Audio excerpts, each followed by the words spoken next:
कि सूट करे बाकी सोन वाला पानी बस ही खातिया राजा ने, बस ही खातिया राजा ने।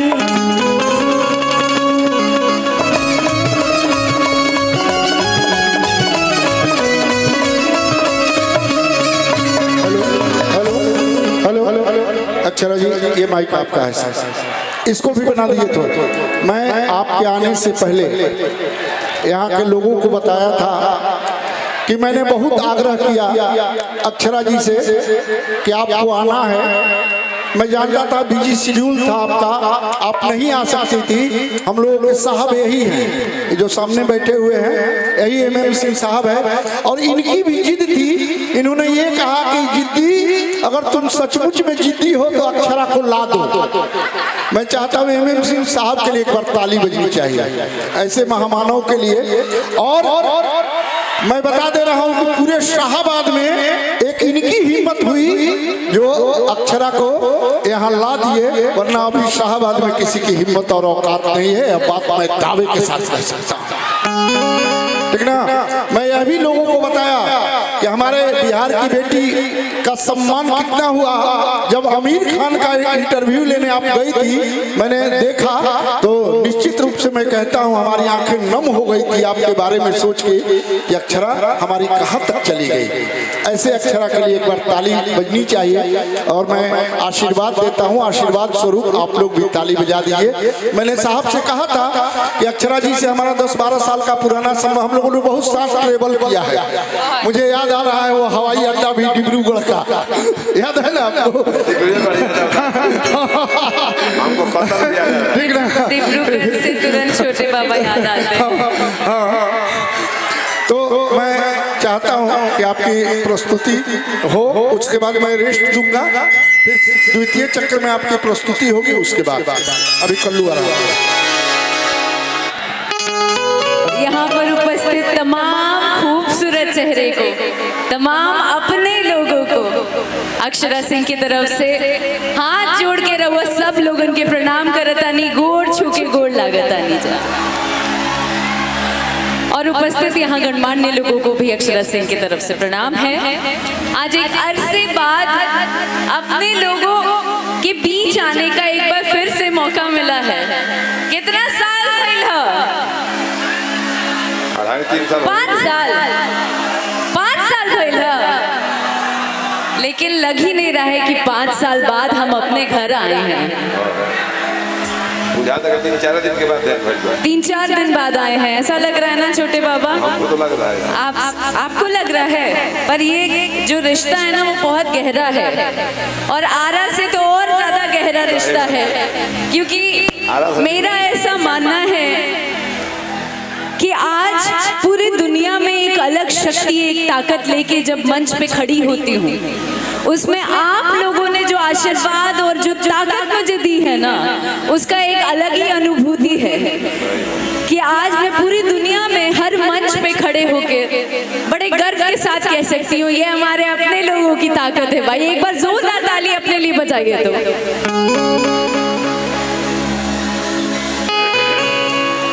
और आप सभी लोगों को महाशिवरात्रि की ढेरों शुभकामनाएं हैं। आज इतने पावन दिन पर हमको यहाँ बुलाया गया है। अच्छा हटा हटा हटा हटा हटा रहा बच के। कैसे हैं आप लोग? छोटे बाबा, आज तक पूरी दुनिया में जिस शहर से जिस जगह से मुझे प्यार मिला है ना, उसमें अगर 90% योगदान किसी का जाएगा तो आरा वालों का जाएगा। जानती हैं, हेलो, भारत में एक जिला में आरा, बाकी सब जिली हो। तो यही से ना गईनी है हम कि सूट करे बाकी सोन वाला पानी बस ही खातिया राजा ने, बस ही खातिया राजा ने। उससे पहले एक बार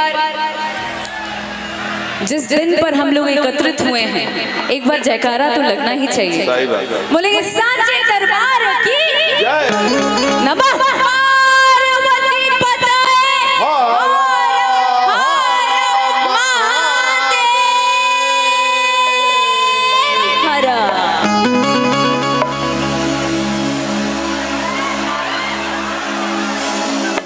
मेरे नाथ चले आओ, भोलेनाथ चले आओ, मेरे नाथ चले आओ,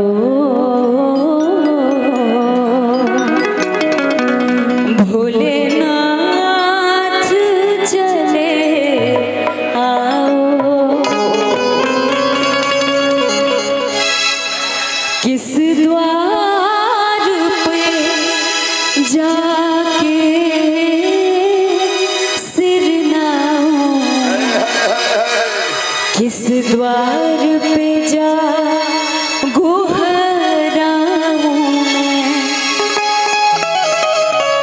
तू त्रिभुवन के ही दाता है, तुझे छोड़ कहाँ पे जाऊं मैं, मेरे नाथ चले आओ, भोलेनाथ चले आओ। कितने मियाँ के डाढ़ मैया लावेली झूलू हवा, हो की झूली रे झूली,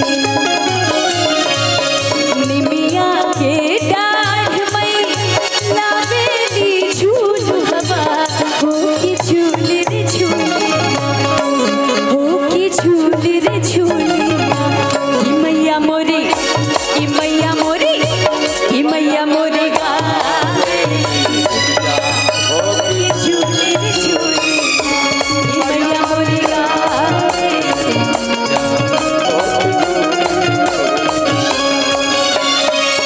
निमिया के डाढ़ मैया लावेली झूलू हवा, हो की झूली रे झूली, निमिया के डाढ़ मैया। एक सेकेंड, भैया इतना लोग निमिया का जाड़ हमें झुला देता लोग, तो हमने हाँ ये स्टेज भी झूलने लगा है, हम लोग भी झूलने लगे, आप भी झूलने लगे, हम भी झूलने लगे। इतना ना जोड़ और धामिन हो गई है इस बार। देखिए आप सभी माताओं को, मेरी बहनों को, मेरी चाचियों को, सबको पैर छू के मेरा नमन है। आई देवी गीत जोन होता हमके पता बारो सब लोगन के एकदम कंठस्थ याद हुए, याद बाना, याद बाना, आप ही लोग से तो सीखे हैं हम, हमको आता कहाँ है कुछ। एक बार मेरे साथ गाइए तो, निमिया के डाढ़ मैया लावेली झूलू हवा, हो की झूली रे झूली, ऐसे ना हाथ हाथ उठा के गाई जा, हाथ उठा के थप्पड़ी बजा के, थपड़ी बजा के न गाई, हाँ अब माता रानी के महादेव के बुलाई जा, निमिया के डाढ़ मैया, हो की झूली रे झूली ना, निमिया के डाढ़ मैया, लावेली झूलू हवा, हो की झूली रे झूली ना, कि मैया मोरे गावेली गीतिया, कि मैया मोरे गावेली गीतिया, कि मैया मोरे गावेली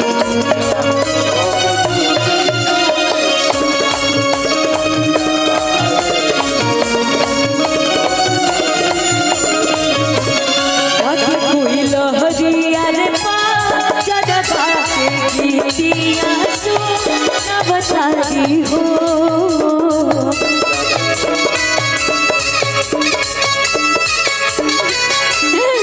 अच्छा एक सेकेंड, आप लोग इतना डांस मत करो, ऐसा लग रहा है कि फंस जाएगा, मतलब करेजा धड़ धड़ धड़ धड़ धड़ धड़ लगा भाई, धड़ धड़ धड़ धड़ कर रहा है।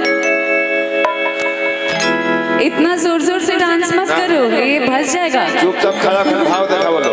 क्या करे, नीचे आके गाई जागा ना बिना से जा रखनी कि लागे रुनु की झुनु माई का जी जी हो। रुनु की झुनु माई